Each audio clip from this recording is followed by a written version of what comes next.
Que le monde n'est pas tel qu'il semble être. Sors de là! Que le diable existe. On se trouve au beau milieu d'une lutte épique, une lutte entre le bien et le mal. Et voici leur véritable histoire. Cette histoire a inspiré un film si terrifiant que des ambulances se tenaient à la sortie des salles de cinéma pour prévenir les crises d'hystérie. The Exorcist. Le film était une fiction. Mais ce que nous allons vous raconter s'est réellement passé.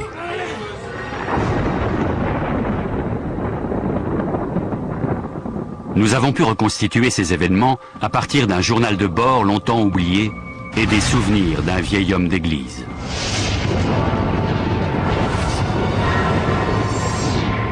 En 1947, dans un hôpital de Saint-Louis, un jeune garçon de 13 ans, Ronald Unkeler, est soumis au rituel du grand exorcisme. Pendant des semaines, des prêtres vont se succéder à son chevet pour le libérer des forces diaboliques qui l'habitent. Son expérience sera l'inspiration derrière le film le plus terrifiant de l'histoire du cinéma, L'Exorciste.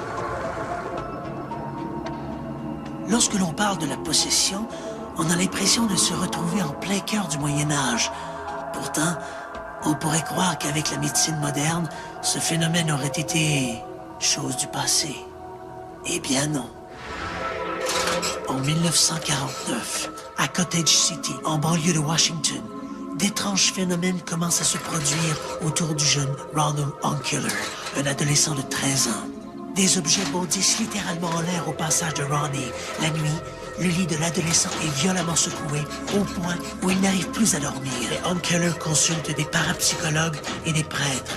Ils font même admettre leur fils à l'hôpital de Georgetown où l'on procède à toute une batterie de tests médicaux. Les résultats sont clairs. L'adolescent ne souffre d'aucune pathologie psychiatrique. L'exorciste était un prêtre de 52 ans de l'église catholique romaine de Saint-Louis, dans l'État du Missouri. Le père William Bowdern était un curé respecté, charitable et connu pour sa bonté d'âme.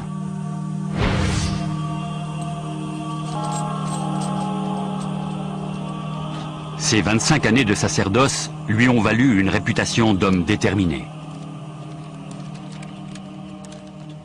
Il était particulièrement tenace. Il ne lâchait rien avant d'en avoir terminé. Un jour, il reçoit un coup de téléphone d'un confrère, le père Raymond Bishop. Ce dernier lui raconte une histoire au premier abord grotesque. La mère d'un adolescent soupçonne son fils d'être possédé par une force maléfique. Jésuite, Bowdern, avec sa grande expérience, connaîtrait-il un moyen de l'aider?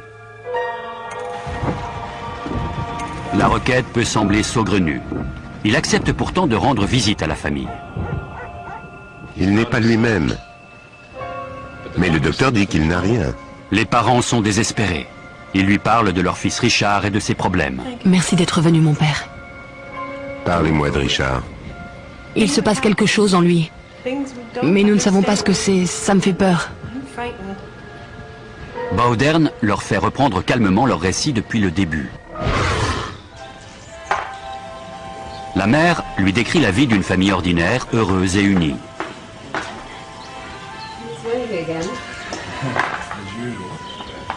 Richard, enfant unique, n'a jamais été une source de problèmes.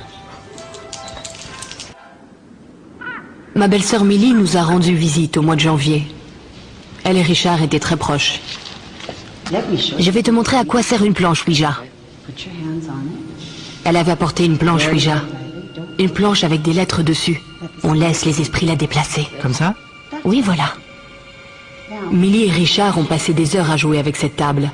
Ils essayaient d'entrer en contact avec l'au-delà. C'est le 15 janvier qu'on note un premier signe mystérieux. Un bruit de gouttes d'eau régulier se fait entendre. On l'a entendu toutes les nuits, pendant toute une semaine.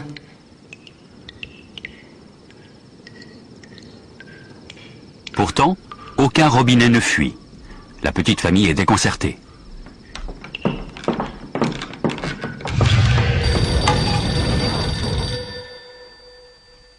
Le 26 janvier, ils apprennent la mort soudaine de tante Millie. Elle n'était pas malade. On ne s'y attendait pas. Richard était mort de chagrin. C'était la première fois qu'il perdait un proche.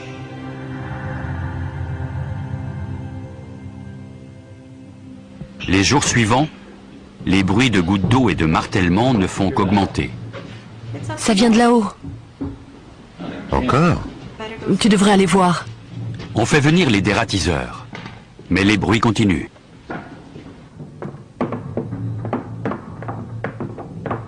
On pense alors au paranormal. Serait-ce l'œuvre des poltergeists, ces esprits frappeurs sortis des légendes du folklore?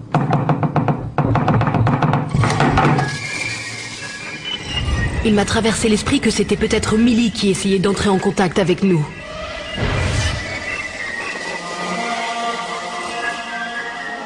Une nuit, une image pieuse accrochée au mur s'est mise à bouger, comme si on frappait derrière. Ce n'était pas Richard qui faisait une blague puisqu'il était au lit hier. Ce n'était pas Richard qui faisait une blague puisqu'il était au lit. Jusqu'au jour où ces phénomènes prennent une tournure plus inquiétante.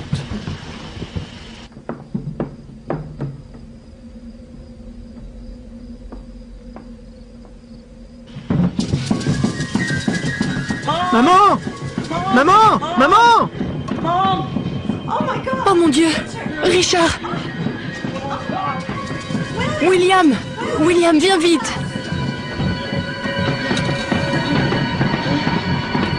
Bonjour les enfants.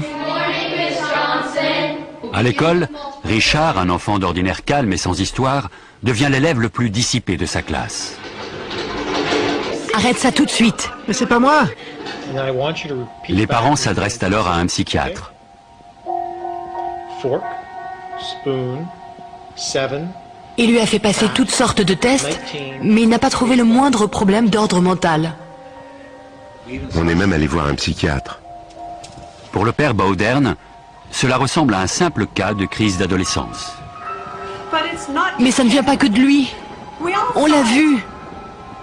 Et puis il a commencé à avoir des marques sur le corps. Maman! Qu'est-ce qu'il y a? Laisse-moi voir. Cela s'est produit le 26 février, un mois tout juste après la mort de Millie.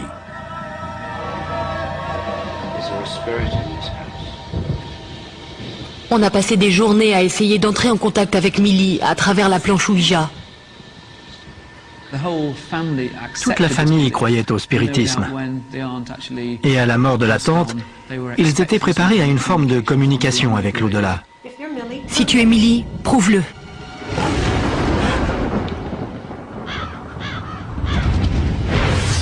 Il y eut une réponse, pas sur la planche Ouija, mais sur le corps de Richard. Oh non! Ça recommence!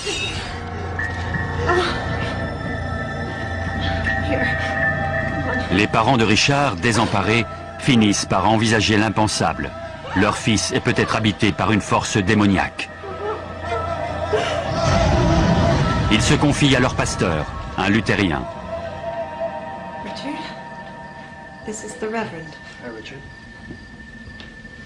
Désespérés, les Hunt-Killer amènent Ronnie à Saint-Louis, où habite presque toute leur famille, dans l'espoir que ce nouvel environnement permette de chasser cet esprit maléfique. Hélas, les choses ne font qu'empirer. Le jour, l'enfant demeure passif, abattu.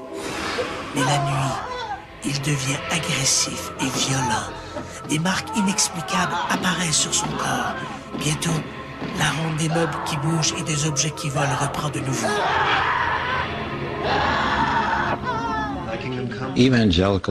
Chez les luthériens évangéliques, la religion de cette famille, on ne recense aucun cas de possession ou d'exorcisme. Mais le pasteur savait que cela existait chez les catholiques. Il leur conseille d'aller voir un prêtre catholique. L'enfant est alors confié au père William Bowdern, un jésuite de l'église de Saint-François-Xavier. Pour le prêtre, Ronnie est possédé du démon. Il le fait administrer à l'hôpital des frères Alexiens. C'est là que le père Bowdern et une demi-douzaine de ses confrères vont procéder au grand On a tout exorcisme. envisagé. Croyez-vous possible que... Écoutez, demain soir on dira des prières et on verra ce qui se passe. Merci, mon père.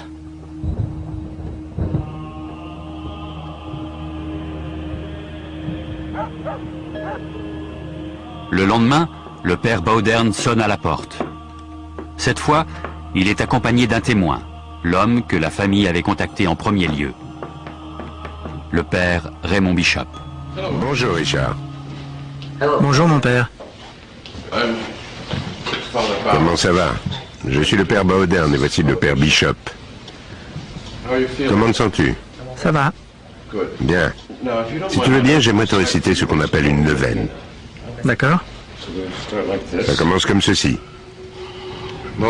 François-Xavier Saint, très aimable et plein de charité, j'adore respectueusement avec vous la majesté divine. Qu'y a-t-il? Ma poitrine. Oh Seigneur.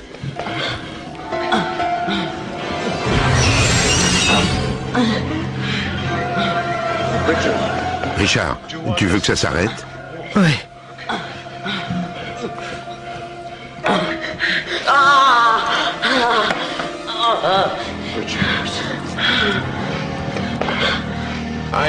Je vous supplie de tout mon cœur de m'obtenir, par votre puissante intercession, la grâce si importante de vivre et de mourir sainement. Les invocations durent toute la nuit, jusqu'à ce qu'à l'aube, Richard sombre dans un profond sommeil. Les deux prêtres exténués reprennent le chemin du presbytère.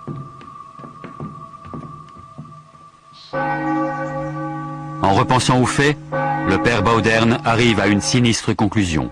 L'enfant est bien possédé par le démon.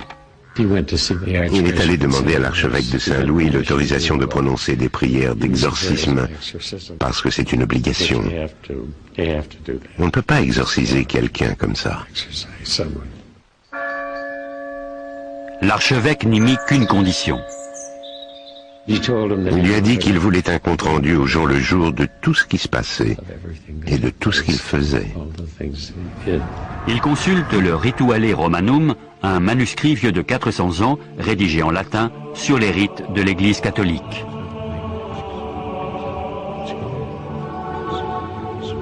Enfoui dans ces pages, il trouve le passage indiquant comment pratiquer un exorcisme. Les signes de possession sont les suivants. L'aptitude à parler sans difficulté une langue mystérieuse, la faculté de révéler des vérités secrètes ou à venir, la démonstration d'une force physique démesurée par rapport à l'âge du sujet. Le prêtre doit prononcer les exorcismes d'une voix forte et intimidante. Il doit avoir un crucifix à portée de la main. S'il constate que le corps du possédé est anormalement agité en certains endroits, il doit faire le signe de la croix au niveau de la partie du corps concernée et l'asperger d'eau bénite qu'il doit avoir à portée de main à cette intention.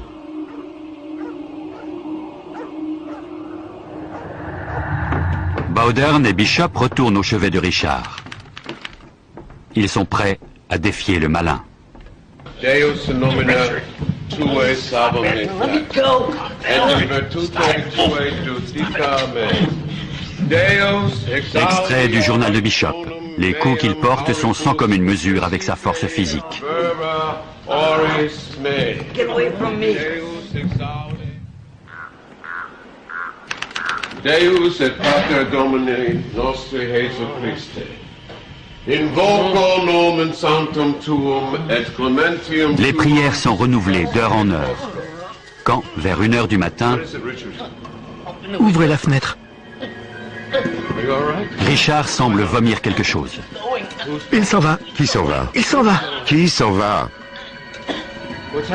Que se passe-t-il? Extrait du journal. Un instant plus tard, il avait l'air normal.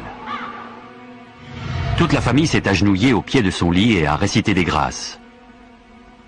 Pour le père Bowdern, le bien a triomphé du mal. Mais le Rituale Romanum l'avertit. Il arrive que le démon laisse le possédé en paix pour faire croire à son départ. L'exorciste doit rester sur ses gardes sous peine de tomber dans son piège. Maman! Maman! Maman! Qu'y a-t-il, chérie? Il revient. Qui ça? Qui revient? Il revient. J'appelle le père Bowdern. À 3h15, Bowdern est rappelé auprès de Richard. Sa lutte avec l'ange du mal est loin d'être terminée.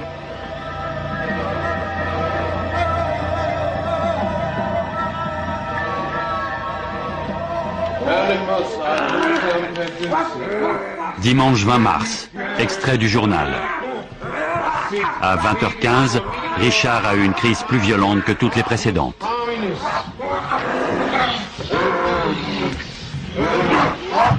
Cela s'apparente effectivement à l'œuvre du démon.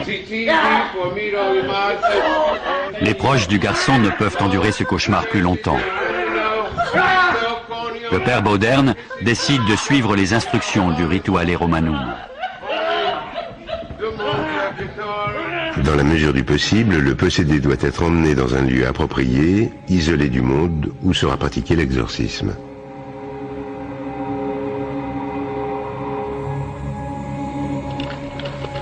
Le lieu approprié est un hôpital catholique de Saint-Louis tenu par des frères alexiens. Richard est interné dans une aile spéciale de l'établissement, là où les portes sont verrouillées et les vitres renforcées. Il est le nouveau pensionnaire du service psychiatrique. Le démon l'entraînait vers la folie. Le 22 mars 1949, le père Bowdern demande des renforts dans sa lutte contre le mal. Walter Halloran, aujourd'hui retraité dans le Wisconsin, est le dernier témoin vivant de ces événements. En 1949, il était le jeune séminariste chargé de maîtriser Richard au cours des séances d'exorcisme. C'était mon rôle du début à la fin, le tenir immobile. Et de temps en temps, entre deux séances de prière, je passais le voir et on parlait. Avant de dire les prières, on allait chercher une fiole d'eau bénite, grosse comme ça. Il a béni le garçon avec. Il est allé le poser sur la commode. Ensuite, il s'est agenouillé au pied du lit. Et tout à coup, la fiole a volé dans les airs, m'a frôlé. Elle s'est écrasée contre le mur et elle est tombée au sol. Pour moi, ça a été la première preuve tangible qu'il s'agissait bien d'un cas d'exorcisme. C'était vraiment inexplicable. C'est arrivé comme ça. Et je l'ai attribué à l'esprit du démon. Il n'y avait personne à moins d'1,50 m de la fiole.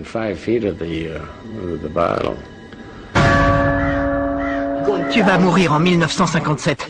Je t'ai vu en enfer. Misérable crevure. Richard, ou l'esprit du diable qui l'habite, couvre les prêtres d'injures.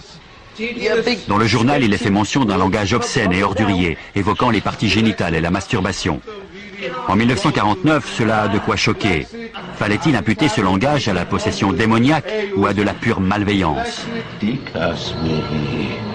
Au fur et à mesure que se prolonge le supplice, Richard devient de plus en plus obscène. Devine où tu peux te l'enfoncer. Il m'a demandé si à un moment ou un autre, j'avais soupçonné le garçon de feindre sa condition. Eh bien, non, jamais. Il n'y avait rien qui laissait supposer, à l'époque où il avait ses crises, qu'il essayait d'attirer l'attention ou qu'il se réjouissait.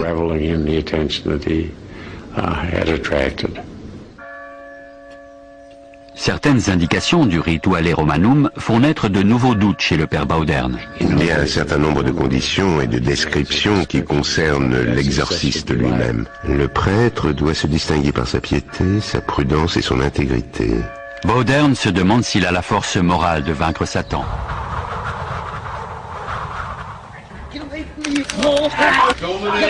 Extrait du journal. Il nous adresse des coups de pied et des crachats et se débat si fort que même 3 hommes ont du mal à le maîtriser. Il m'a dit que je lui faisais mal en lui tenant les bras comme je le faisais. Alors je l'ai lâché.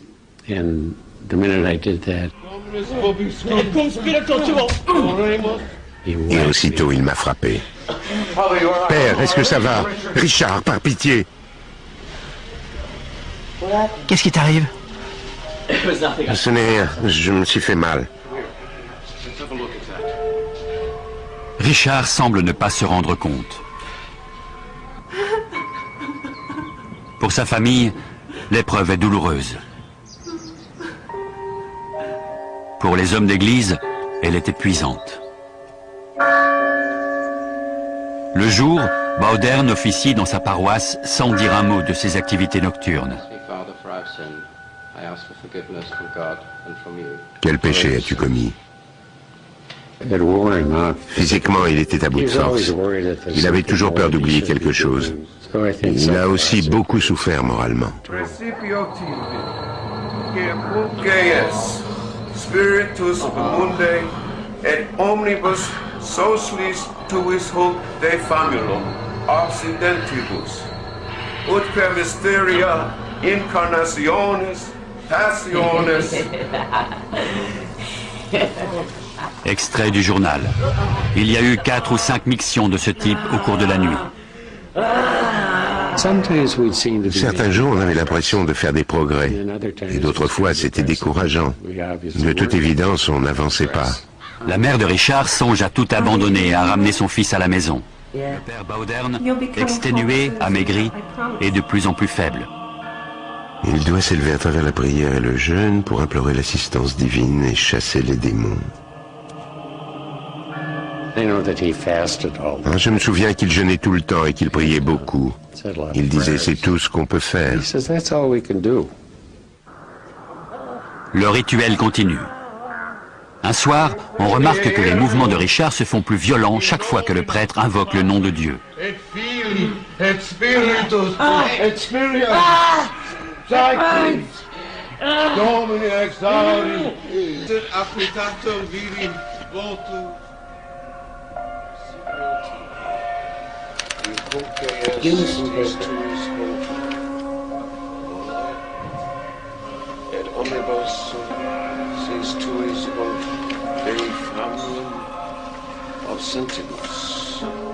Extrait du journal. Richard a demandé un crayon. Avec, il a écrit « Je suis le diable en personne. Dans 10 jours, j'enverrai un signe. » Quel signe? Baudern l'ignore. Mais il ne demandera pas. Le Rituale Romanum comporte une règle stricte. Ne jamais engager de conversation avec Satan. Il ne faut pas commencer à poser des questions comme « Pourquoi t'en prends-tu à cet enfant ?» ou quoi que ce soit de ce genre. Il faut s'en tenir aux récitations des prières. Une idée lui vient à l'esprit. Richard, es-tu baptisé? Je ne me rappelle pas. Voudrais-tu être baptisé catholique?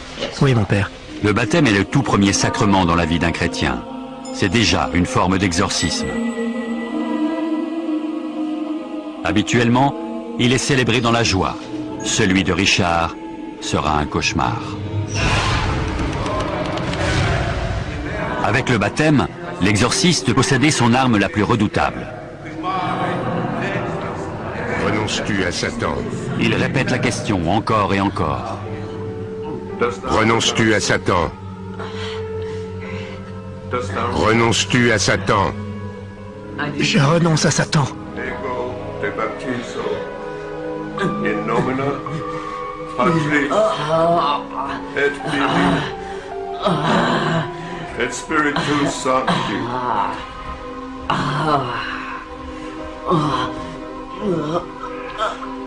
Richard, je te baptise au nom du Père, du Fils et du Saint-Esprit. Au regard de l'Église catholique, le garçon est désormais hors de danger en présence du Saint-Esprit. Mais le diable n'en a pas terminé avec lui. Extrait du journal. Les crachats, insultes, girations et violences physiques habituelles ont continué jusqu'à 23h30.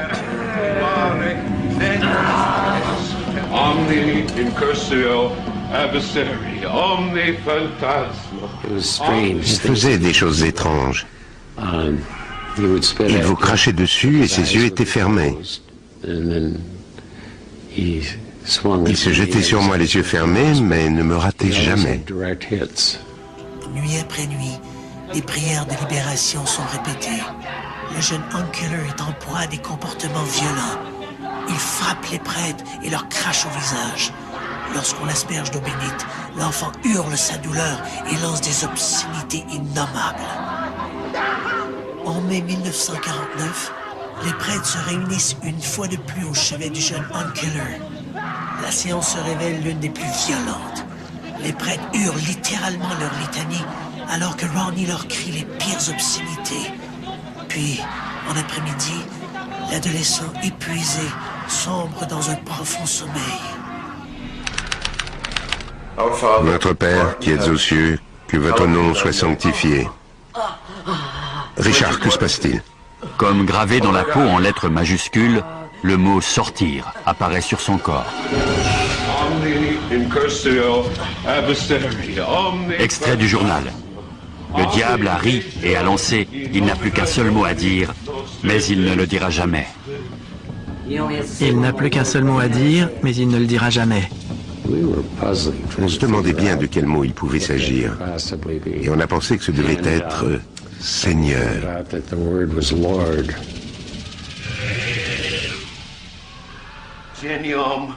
Les prêtres invoquent le nom du Seigneur. Richard est de plus en plus agité. Il est sujet à des délires. Dans le journal, on peut lire que Richard a eu une vision de l'archange Michel. Ça brûle! À travers la voix de Richard, c'est l'ange qui a parlé. Satan, je suis Saint Michel et je t'ordonne à toi, Satan, et aux autres esprits maléfiques de quitter ce corps, au nom de Dieu, immédiatement, disparais. Plus tard, Richard raconte qu'il a vu un ange se battre avec le démon à l'entrée d'une grotte d'où jaillissaient des flammes. L'ange est sorti vainqueur et le diable s'est retiré dans les flammes. C'est alors qu'une détonation semblable à un coup de feu retentit dans l'hôpital. À son réveil, l'adolescent est calme et détendu. Richard reçoit la communion des mains du père Bowdern.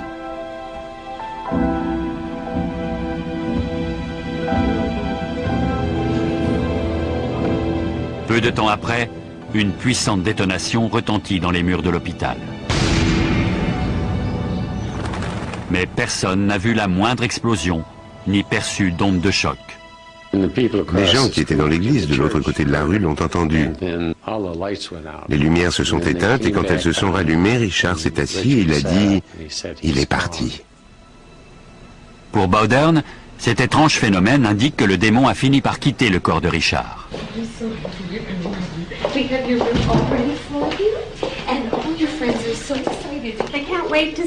Après 4 longues semaines d'exorcisme, Richard rentre enfin chez lui. Il semble n'avoir aucun souvenir des dernières semaines.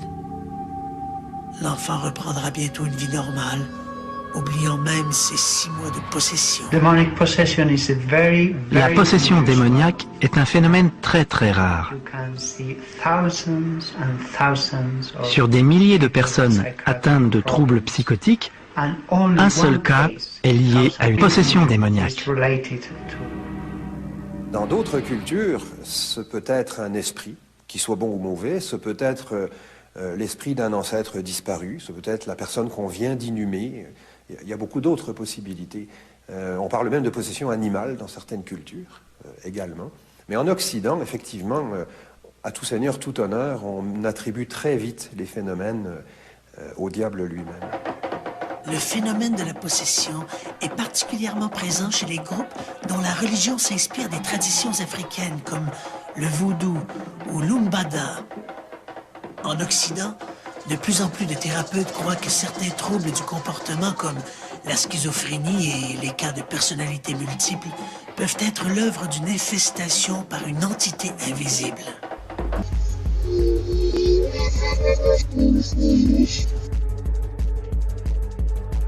Quelqu'un qui est très bien élevé, très discret, va devenir d'une violence absolue, d'une obscénité langagière absolue. On y allait tant que le démon semblait être là ou jusqu'à épuisement des participants, finalement. Y a-t-il un Dieu? Je ne peux pas vous le dire, mais je peux vous dire que le diable, lui, existe. En 1976, Annelise Michel meurt suite à un exorcisme. Ses parents et 2 prêtres exorcistes sont accusés. Klingenberg, am Main, se trouve en Bavière, dans l'arrondissement de Mittenberg, à quelques 65 km au sud-est de Francfort. C'est là qu'Annelise voit le jour le 21 septembre 1952. Anneliese Michel, c'est une jeune Allemande qui est née dans une petite ville, Klingenberg am Main, en 1952. Son enfance est sans particularité, si ce n'est qu'elle est, au point de vue santé physique, elle est relativement fragile. Elle fait beaucoup de maladies infectieuses. Elle rate une année d'école à cause de cela, ce qui fait qu'elle est décalée après, systématiquement, dans ses relations avec ses copines et copains. Elle est la troisième fille de Joseph et Anna Michel, qui auront par la suite 3 autres enfants. Un couple d'artisans de la classe moyenne, propriétaires d'une scierie à la sortie de la ville. Ils sont de fervents catholiques. Il ne manque jamais une célébration dominicale. Donc l'environnement, sans être, disons, fondamentaliste au point de vue christianisme, l'environnement est très religieux. On attache beaucoup d'importance à ces choses-là, tout principalement, selon ce que l'on en sait, la mère qui a 4 filles, sur lesquelles elle veille avec beaucoup de prudence. On fait très attention d'enseigner aux filles de ne pas sortir quand il y a une fête, parce qu'il pourrait y avoir des hommes dans le coin, etc. Donc il y a une chape de plomb qui est posée sur les épaules des filles, et Anneliese Michel, c'est la plus âgée des 4. Donc elle a en plus à être une espèce de mère potentielle quand la mère n'est pas là. Donc elle est effectivement très drivée, si vous passez le mot, par sa mère, pour maintenir la tradition, le respect des règles, etc. C'est dans ce contexte ultra-religieux que la petite Anneliese passe son enfance. Un peu avant son 16e anniversaire, elle commence à présenter des problèmes de comportement. Elle fait ce qu'on pourrait appeler, de prime abord, une absence, c'est-à-dire une crise épileptique petit mal à l'école, au début de la rentrée scolaire. Cette absence, elle est vue par une de ses amies, Marianne Burdisch, qui peut témoigner qu'elle a vu Anneliese Michel d'un coup comme ne plus être là. Mais le soir, le vrai problème apparaît. Le soir de cette absence, Anneliese, quand elle se couche, va avoir une crise de phobie, pourrait-on dire, puisqu'on n'étiquettera pas plus précisément pour l'instant. Elle se sent oppressée, elle se sent écrasée sur le plan de son lit, elle se sent paralysée, elle essaye de crier, aucun son ne sort, elle se sent uriner sans pouvoir s'empêcher d'uriner, elle sent ses urines chaudes, et ça disparaît comme c'est venu. Elle change son lit et puis elle continue, elle termine sa nuit comme ça. Toute l'année suivante, il ne se passe rien, mais au mois d'août de l'année suivante, à nouveau un phénomène, à peu près identique à cela. Sa mère, là, est informée, on consulte un médecin, il ne sait pas trop ce qui se passe, on envoie chez un neurologue. Malheureusement, les crises sont trop sporadiques pour être documentées objectivement. Le praticien conclut qu'il s'agit sans doute d'une forme bénigne d'épilepsie. Il prescrit de la dilantine, un anticonvulsif. Mais les choses ne s'améliorent pas. Il va y avoir une 3e crise à peu près 1 an après, et puis les crises vont se répéter de plus en plus. Sur ces crises-là, dont on ne connaît pas l'explication, personne ne trouve d'explication, on dit que c'est de l'épilepsie parce qu'il faut bien dire quelque chose, selon moi, mais ça ne ressemble pas à de l'épilepsie. Et sur tout cela, donc, se greffe une tuberculose. Anneliese Michel est fragile, elle est envoyée dans un sanatorium. Encore une fois, elle quitte sa scolarité pour être envoyée à Mittelberg, dans un sanatorium. Et là, un jour, quand elle regarde par la fenêtre le paysage, elle voit les Alpes, apparaît le fameux masque infernal, ce qu'elle appelle un Fratzen, c'est-à-dire un masque grimaçant qui lui fait une peur terrible.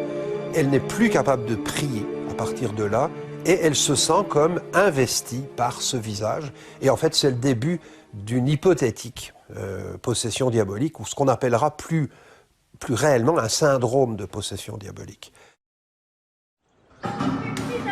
À l'été de 1973, Anneliese Michel, alors âgée de 20 ans, devient de plus en plus asociale et entre dans des colères soudaines. Au début, elle-même d'ailleurs, exprime clairement qu'elle a un problème qu'elle ne sait pas étiqueter, mais qu'elle voudrait par elle-même réussir à guérir. Ce qui met un sérieux doute sur l'hypothèse de la psychose. puisque, par définition, un psychotique a perdu ce qu'on appelle le sens de la réalité. Donc il n'admet pas être malade. Ce sont les névrosés, en général, qui admettent leurs problèmes. Elle admet qu'elle a un problème, elle s'en rend compte, elle veut en sortir. À ses parents, elle raconte qu'elle a parfois des visions de démons et d'êtres grimaçants. Les médecins continuent quand même d'essayer de comprendre ce qui se passe. Elle a des électroencéphalogrammes qui reviennent toujours normaux, même sous stimulation. Elle a des antiépileptiques qui ne semblent pas améliorer grand-chose. Elle avait quand même une conscience normale, elle était fonctionnelle la plupart du temps. Sauf que c'est de moins en moins devenu le cas. Et il y a un moment où c'était à peu près 24 heures par jour que la violence dans son corps s'exprimait de toutes sortes de façons. Et la famille finit un jour par quitter ce qu'on appelle les hommes en blanc et se rapprocher plus de ce qu'on appelle les hommes en noir. Constatant que la médecine est incapable de faire quoi que ce soit, eh bien ils en parlent au curé de leur ville et ça fait tache d'huile. Plusieurs prêtres sont impliqués.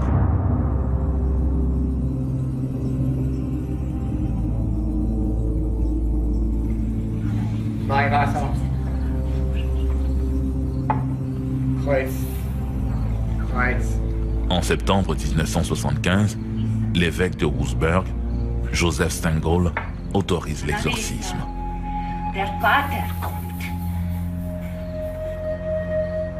Alors on a 2 personnes qui ont été mandatées pour faire l'exorcisme.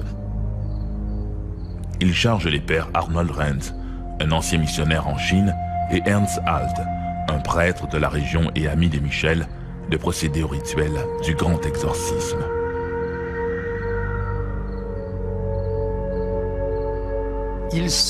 Soit ils travaillent tous les 2 ensemble, soit ils s'alternent.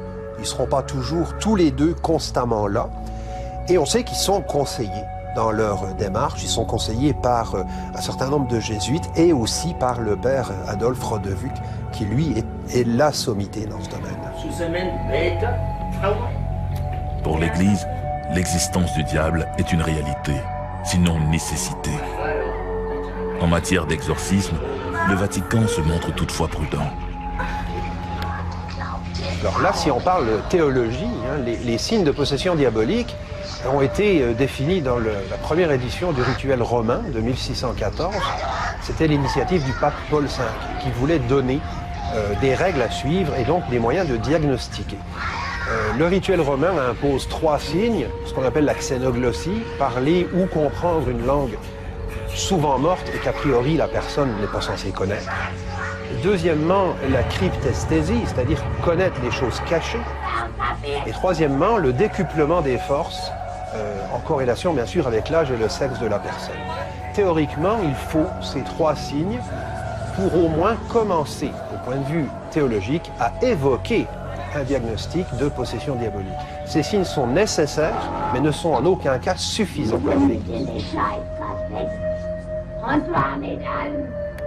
L'Église peut, en dernier recours, recommander le rituel du grand exorcisme, une célébration liturgique qui consiste à chasser le diable.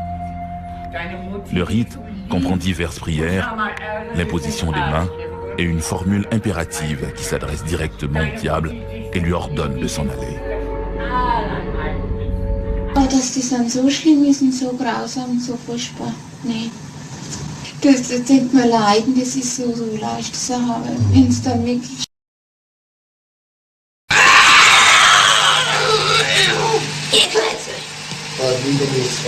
Nein, je Klötze! Mal je Klötze! Oh, so eine Milane, da, ich gerne, da! Sind wir schon 3?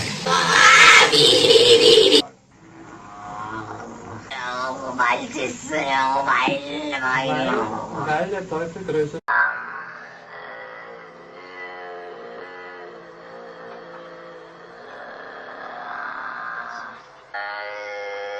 Im Namen deines Sohnes, den Jungfrau, im Namen Jesu, befehle ich dir auszufahren.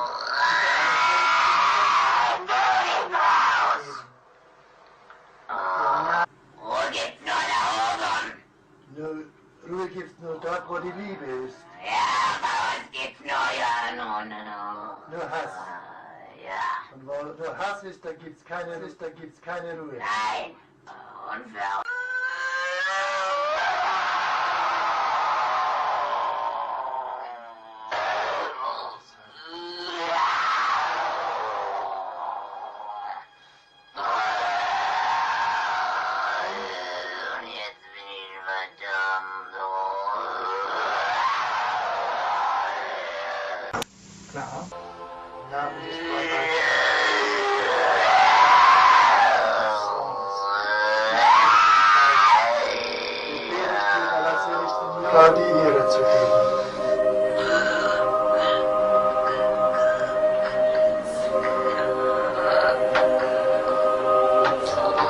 Et lui ordonne de s'en aller.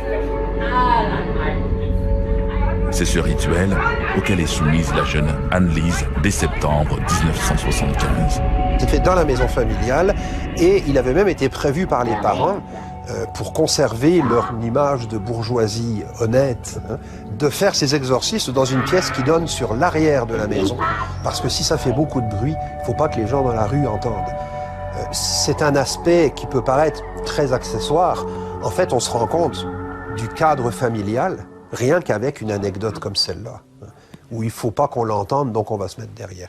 Donc ça se fait dans la chambre d'Anne-Lise Michel. Les exorcismes sont enregistrés sur magnétophone. À l'époque, c'était des magnétophones à bande. Tout est enregistré. Il y a des dizaines de bandes audio qui ont été enregistrées. Dans une chambre de la maison des Michel, à Killianburg am Main, les pères Renz et Alt ont fait placer des images pieuses, des crucifix, des cierges. Tout est en place pour cette ultime bataille avec les forces des ténèbres. Elle va devenir de plus en plus agressive. On sait que, classiquement, le syndrome de possession diabolique se caractérise par comme une inversion de la personnalité du sujet. Quelqu'un qui est très bien élevé, très discret, va devenir d'une violence absolue, d'une obscénité langagière absolue. Puis c'est ce que l'on constate là. Anne-Lise Michel a des comportements, je dis bien, tout à fait psychotiques, ça c'est vrai. Elle va manger toutes les mouches ou les araignées qu'elle trouve dans sa chambre. Elle va uriner partout dans la maison. Elle urine dans ses sous-vêtements, volontairement, pour après essorer ses sous-vêtements dans sa bouche. Donc elle a toute une série de comportements qui sont effectivement psychotiques si on les prend isolément. Mais l'ensemble, disons qu'il y a quand même un point d'interrogation. Pour les prêtres, ces crises ne sont que des ruses du démon, ou des démons, devrait-on dire dans le cas d'Anne-Lise. La jeune femme affirme être habitée par des esprits. Des personnages sont évoqués par Anne-Lise Michel.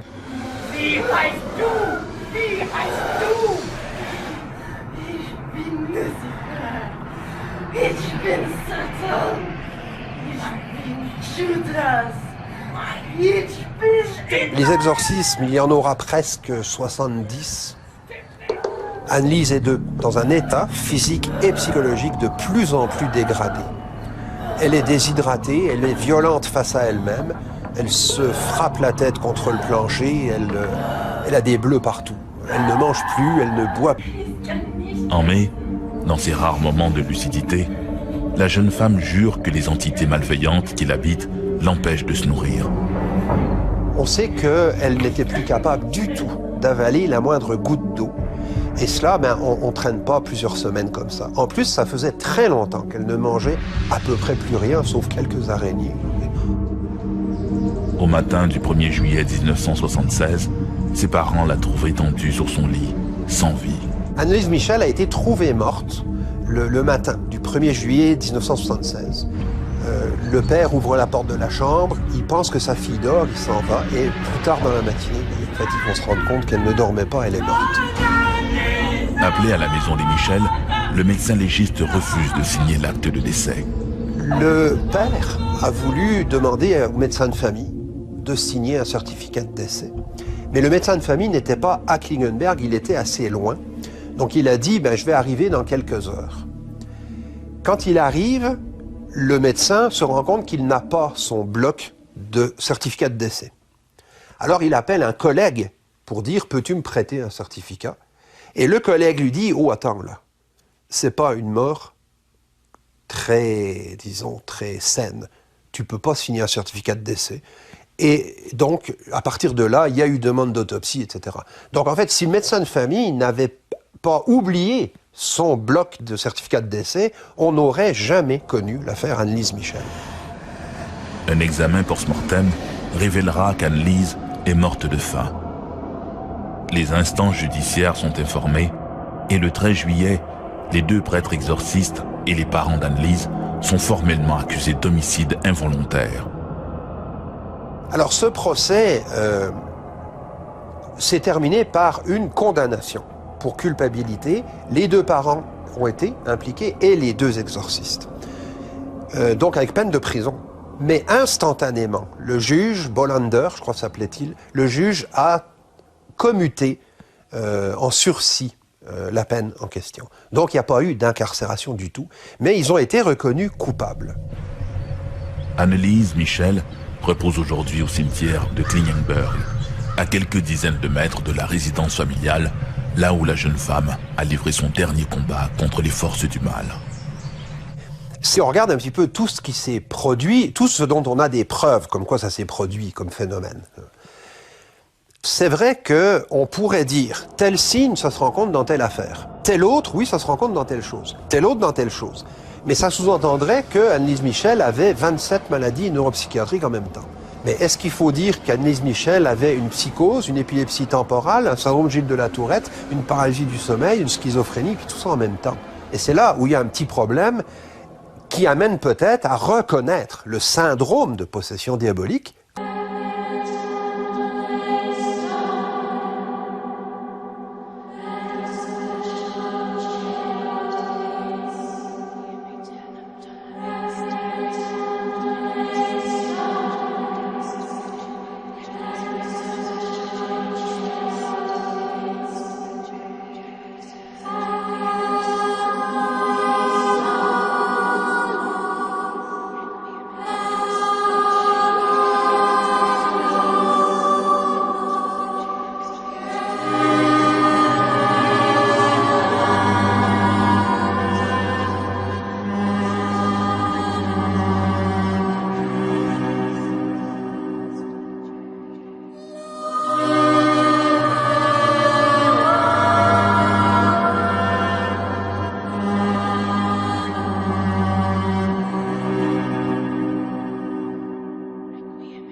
Maurice Thériault voit le jour en 1935.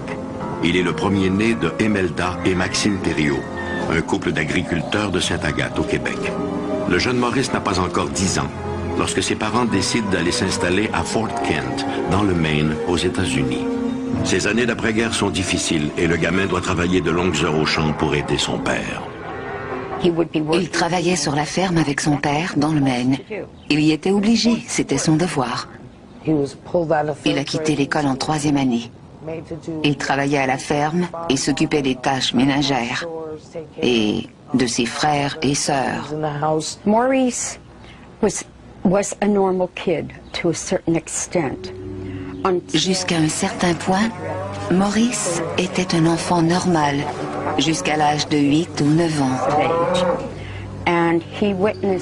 Mais un jour, Il a été témoin d'un événement dans la grange. Il a vu son père se livrant à un acte de bestialité. Son père s'est mis à le détester à cause de cela et l'a forcé à l'imiter. And then he forced him to do the same thing. À Fort Kent, les abus de Maxime Thériault, et en particulier à l'endroit de son jeune fils Maurice, sont notoires. Comme dans bien des cas d'abus, la communauté préfère fermer les yeux. Sans aucun soutien, le gamin, laissé à son triste sort, ne peut que rêver du jour où il pourra s'affranchir de son père brutal.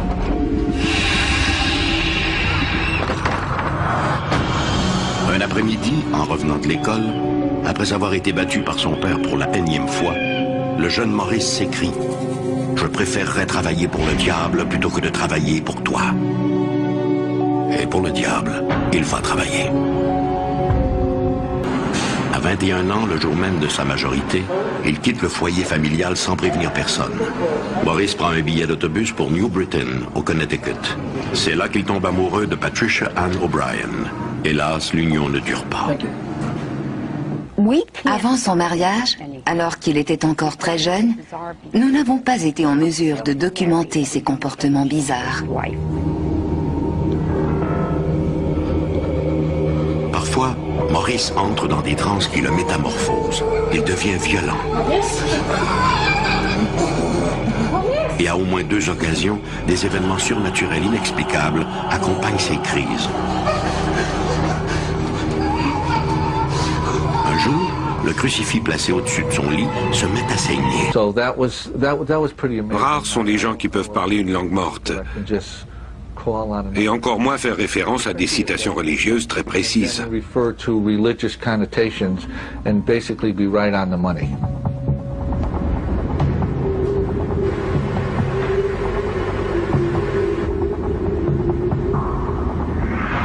Lors d'une balade en voiture en compagnie de Tina, Maurice est subitement pris d'un malaise trouble. En proie à une crise sévère, il lâche tout.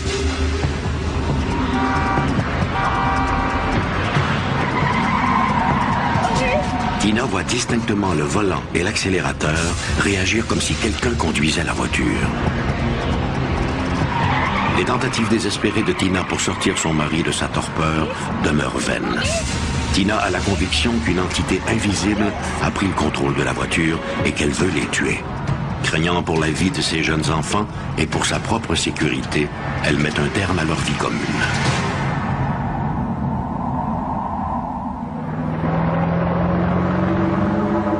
Après une longue période de solitude, à la fin des années 1970, Maurice fait la rencontre de Nancy.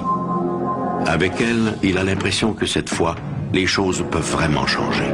Mais Maurice est toujours victime de ces crises mystérieuses. En juin 1982, le père de Maurice, Maxime, cet homme qu'il a tant détesté, abat de sang-froid sa femme avant de retourner l'arme contre lui-même.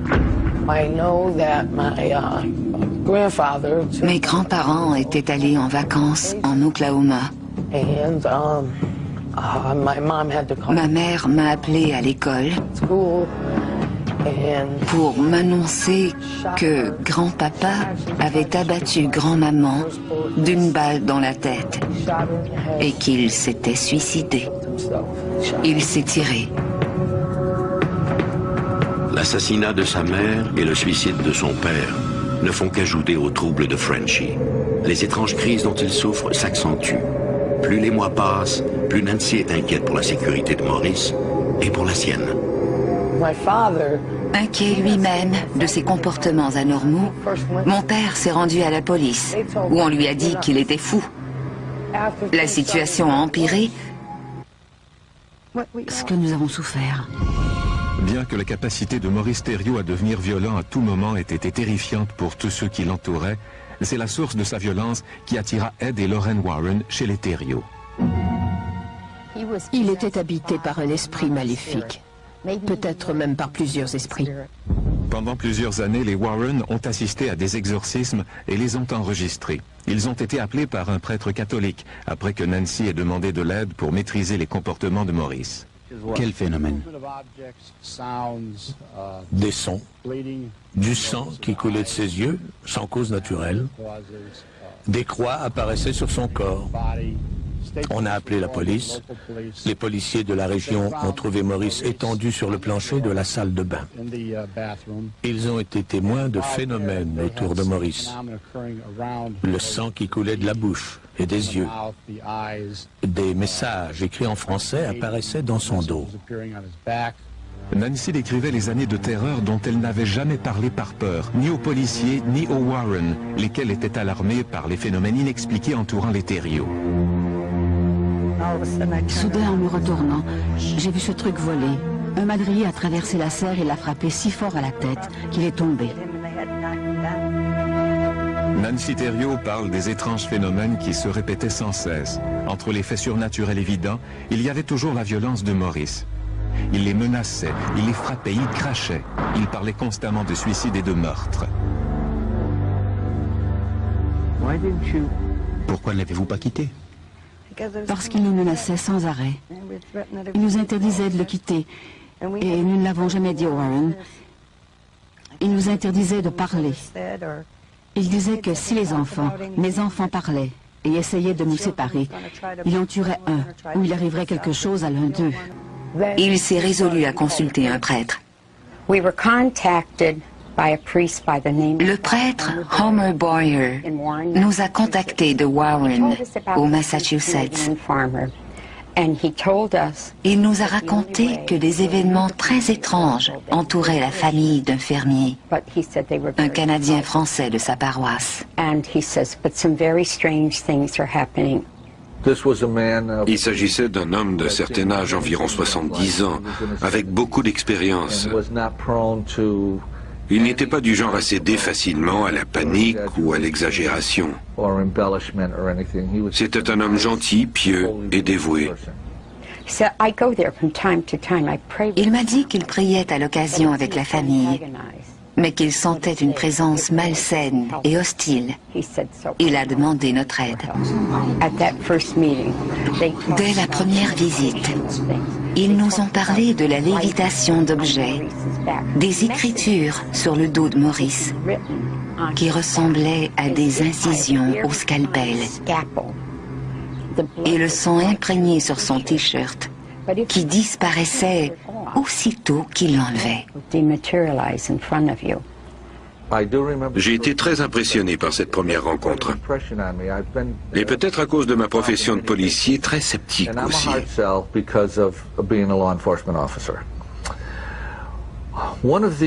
On dit que l'un des premiers symptômes de la possession est l'expression d'une force décuplée.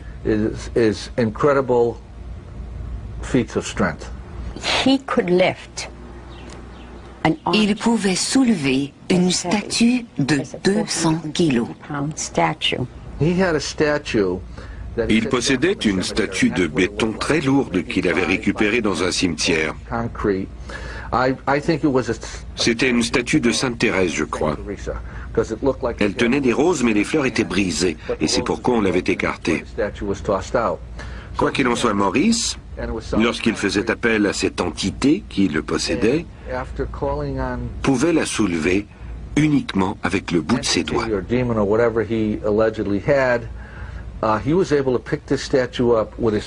C'était incroyable. Malgré ma stature d'1,90 m et mes 100 kilos, et à l'époque j'étais en excellente forme, je n'arrivais à la déplacer que de peine et de misère. Ils écoutent son récit et prennent note des étranges événements qui, depuis 30 ans, stigmatisent sa vie. Avant d'affirmer qu'il y a possession démoniaque, nous devons la documenter. Notre parole ne suffit pas.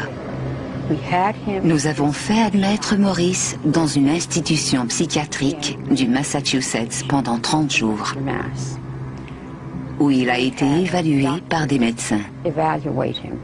Nous pouvons prouver sans l'ombre d'un doute à qui que ce soit qu'on parle de la police, des médecins des prêtres ou de la famille, qu'il s'agissait bel et bien d'une possession diabolique.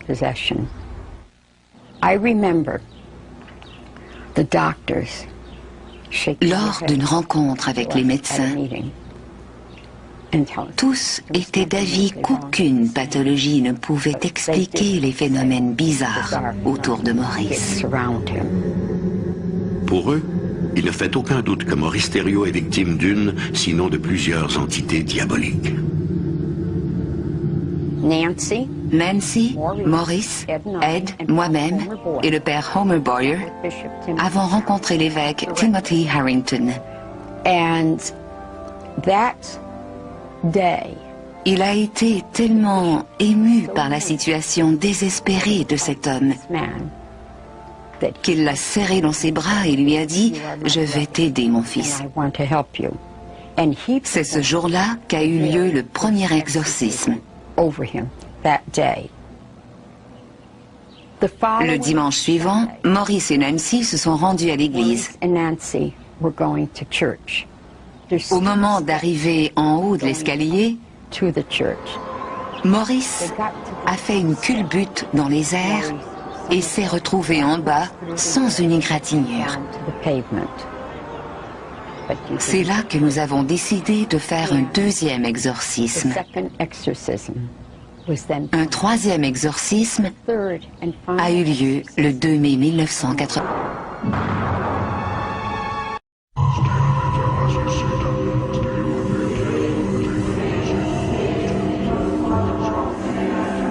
Cette histoire devait se terminer en cette soirée de printemps 1985. Ce souhait accompagnait les prières de toutes les personnes réunies autour de Frenchy, l'homme assis face au groupe. La tête penchée en avant, l'homme semblait souffrir intensément, comme si, dans son cauchemar, il combattait un démon intérieur. Esprit impur, qui que tu sois, je t'ordonne de laisser ce serviteur de Dieu. Je te l'ordonne au nom de Jésus-Christ, notre Sauveur. L'incantation ne s'adressait pas à l'homme, mais à l'entité possédant son esprit. Je t'exorcise, toi, le plus impur des esprits, toi, l'ennemi du bien et tous tes suppôts. Au nom de notre Seigneur Jésus-Christ, je t'ordonne de libérer cette créature de Dieu.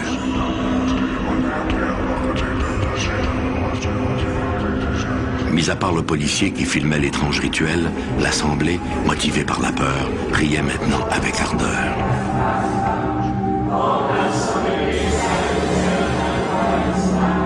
Au nom de notre Seigneur, je t'ordonne de me dire qui tu es.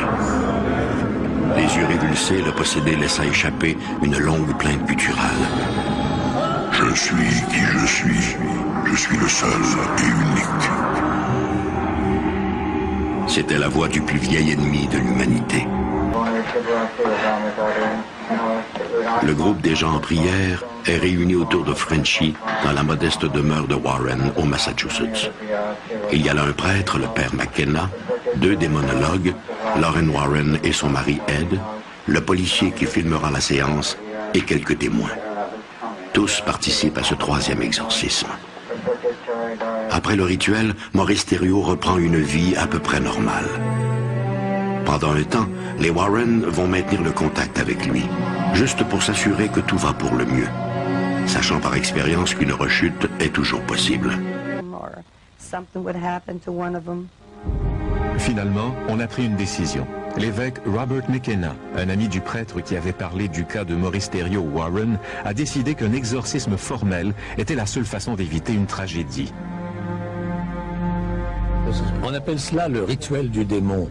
C'est le rituel extrême en matière d'exorcisme en ce qui concerne le catholicisme.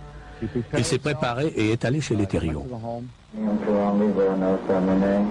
Cet exorcisme est le premier rituel du genre à être enregistré sur bande vidéo. Une bande vidéo qui montre la transformation du visage de Maurice, pendant que l'évêque psalmodie pour chasser le démon. Nancy Thériault assistait à l'exorcisme. Pendant son exorcisme, il a tourné la tête et j'ai vu son visage changer. J'ai vu une expression démoniaque sur son visage. Comme le démontre la bande vidéo, quelque chose d'autre allait changer sur le visage de Maurice. Tandis que l'évêque McKenna l'exorcisait, La peau de Thériault semblait dégager des bulles. Une profonde fente s'est ouverte sur son front. Je voyais des parties de son visage qui semblaient brûler. Une fente sur le côté gauche de son visage s'ouvrait. Il a cligné des yeux 3 fois, ce que nous considérons comme une insulte à la Trinité. Il avait les yeux d'un serpent. Tout à coup, ses yeux ont roulé. Sa tête est tombée et il s'est effondré. Il est revenu à lui après quelques minutes. Il a alors demandé à voir Nancy, son épouse. L'exorcisme a eu lieu le lendemain de la fête de Pâques, en 1985. Pendant plusieurs années, Maurice Thériault est demeuré lui-même. Tout allait bien. En fait, il n'était plus aussi méchant. Il était plutôt détendu. Il y a environ un an, Ed Warren a reçu un appel inquiétant de Nancy Thériault. Elle a dit, « Ed, je dois te parler. » Maurice redevient bizarre. Du sang coule de ses yeux. Il fait des choses étranges et il est menaçant. L'effroyable possession de Maurice tirait à sa fin. D'ici quelques mois, il serait mort. McKenna répétait sans cesse ces mots. « Esprit du mal, dis-moi ton nom, au nom du Seigneur Jésus. Au nom de la Sainte Vierge, comment es-tu entré dans son corps ?» On a longtemps accusé Maurice d'avoir faussé les saignements et d'autres phénomènes physiques. Mais durant l'exorcisme pratiqué par l'évêque McKenna, la caméra a filmé des images qui demeurent inexpliquées. Au moins 12 personnes peuvent témoigner que sa peau brûlait, qu'une fente s'ouvrait sur sa tempe gauche et qu'il avait le regard satanique d'un homme en proie à la folie. Une fois l'exorcisme terminé, sa peau est devenue lisse. Maurice était redevenu lui-même. Le cauchemar de son épouse s'était estompé. L'horrible expression sur son visage avait disparu? Oui. Il était de nouveau l'homme bon que vous aviez toujours connu. C'est ça. Celle de Maurice Thériault sera brutale. En novembre 1992, 7 ans après l'exorcisme du père McKenna, Maurice Thériault sombre dans un profond état second. Il n'est plus lui-même. Cette force diabolique qu'il connaît bien l'envahit de nouveau et s'impose à son esprit fragile. Mais l'année dernière, Maurice allait être possédé subitement une dernière fois. Une horrible possession qui allait se terminer par une effusion de sang. Pendant tout l'après-midi, il s'était étendu au sous-sol, attendant le retour de son épouse. Au soir du 4 novembre, il appelle l'une de ses filles, Melinda, et lui demande pardon. Il m'a rendu visite. Suite à une querelle, Nancy avait obtenu un mandat contre lui, qui l'obligeait à se tenir loin d'elle. Il m'a demandé de prendre un dernier verre. J'ai refusé car je ne bois pas. Il était bizarre. Ce n'était pas un homme affectueux, mais ce jour-là, il l'était.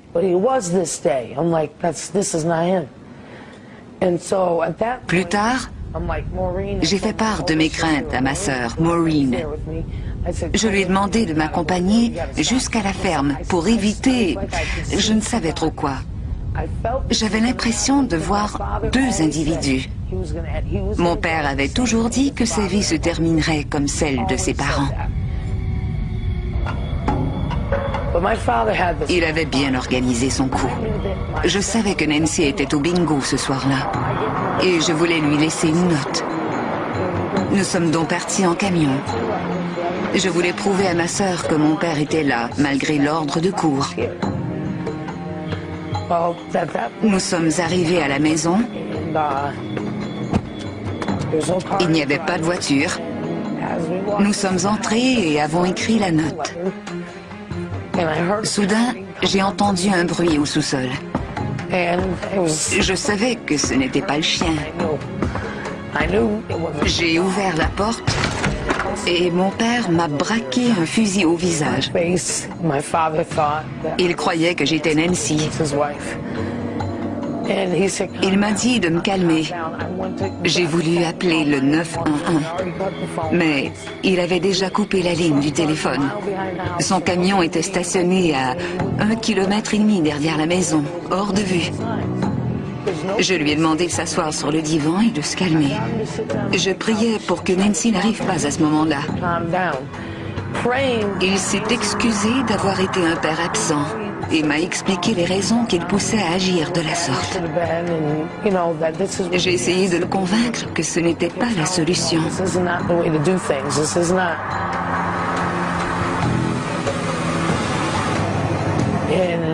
Tout à coup, il a bondi par la porte de la cuisine, une arme à la main.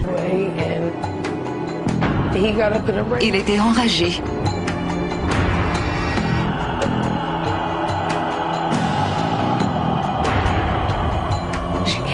Il s'est levé et dès qu'elle est entrée, il l'a braquée et lui disant qu'il voulait lui parler. Mais elle a refusé et insistait pour qu'il... Il s'est approché de moi et j'ai empoigné l'arme. Nous avions nos mains sur l'arme, nous nous battions. Il m'a frappé avec la crosse de son arme. Il lui a alors tiré l'ombre-bras. Je ne sais pas comment j'ai pu continuer, l'adrénaline peut-être. Apeurée, Nancy est sortie de la maison pour chercher de l'aide. Il a tiré un coup qui a atteint... Je me suis rendue au chemin, puis j'ai entendu un autre coup de feu et un bruit. On m'a dit qu'il avait tiré à travers la fenêtre du salon. Maurice est sorti de la maison en courant et a ramené Nancy de force à l'intérieur. Il l'a assise et l'a préparée à subir une dernière torture. Il l'a forcée à assister à son suicide. Il a dit « Tu te souviendras de ça ». Il l'a traîné dans la maison. J'essayais de l'aider, mais il m'a dit qu'il... Il s'est assis sur l'autre sofa, devant moi, à environ 2 mètres. Il essayait de mettre l'arme dans sa bouche. Puis, s'est tourné vers Nancy et lui a dit « Regarde-moi et rappelle-toi bien ceci. » Il m'a demandé pardon et m'a répété qu'il m'aimait. Il a alors placé le canon dans sa bouche. Il la bougeait comme ça, comme s'il se battait contre quelqu'un. Finalement, il l'a mise dans sa bouche et a tiré. Sa tête bougeait d'avant en arrière. Son corps a reculé et la seule chose que j'ai dite à ce moment a été « Amen ». C'est la seule chose que j'ai dite. Et le seul mot que j'ai prononcé quand il me frappait était « Mon Dieu, mon Dieu ». Il continue à me frapper sur la tête en disant « Oui, mon Dieu ». Ce sont les seuls mots que j'ai prononcés après m'être bagarré avec lui. « Mon Dieu ». Puis il s'est tué, j'ai dit « Amen ». Et a tiré. Il m'a laissé avec beaucoup de questions et beaucoup de cicatrices. Je suis sortie et j'ai crié au secours.